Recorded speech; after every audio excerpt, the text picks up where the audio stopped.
मित्रांनो, स्वागत आहे तुमचे आपल्या क्रिकेट विश्व चॅनलवर।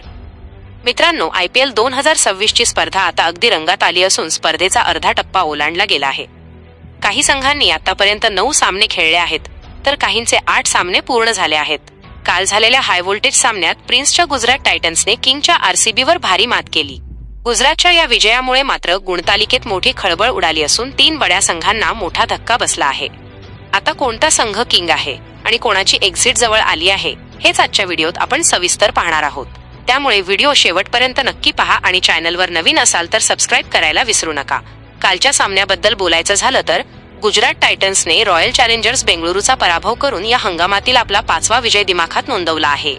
दुसरीकडे बेंगळुरूला 9 सामन्यांमधील हा तिसरा पराभव स्वीकारावा लागला। या सामन्यानंतर जरी गुणतालिकेतील पोझिशन बदलली नसली तरी दोन्ही संघांच्या नेट रन रेटमध्ये मोठा फरक पडला आहे। पंजाब किंग्स 8 सामन्यात 6 विजयांसह सध्या दिमाखात नंबर 1 वर आहे। हैदराबाद आणि राजस्थान हे दोन्ही संघ प्रत्येकी 12 पॉइंटसह तिसऱ्या आणि चौथ्या क्रमांकावर आहेत, तर गुजरात 5 विजयासह गुणतालिकेत 5व्या क्रमांकावर कायम आहे।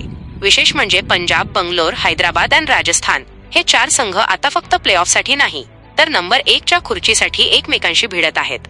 यानंतर 6 गुणांसह चेन्नई सुपर किंग्स आणि दिल्ली कॅपिटल्स अनुक्रमे 6व्या आणि 7व्या स्थानी आहेत। पण खरं संकट ओढवलंय ते म्हणजे KKR, मुंबई इंडियन्स आणि लखनौ सुपर जायंट्सवर।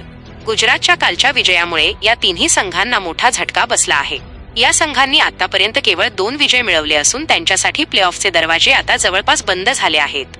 तांत्रिकदृष्ट्या पाहता हे संघ स्पर्धेतून बाहेर पडल्यातच जमा आहेत। तर मित्रांनो, IPL 2026 चा हा थरार आता निर्णायक वळणावर आहे। तुम्हाला काय वाटतं, यंदा प्लेऑफ मध्ये पोहोचणार आहे ते टॉप 4 संघ कोणते असतील? तुमचे अंदाज आम्हाला कमेंट करून नक्की सांगा।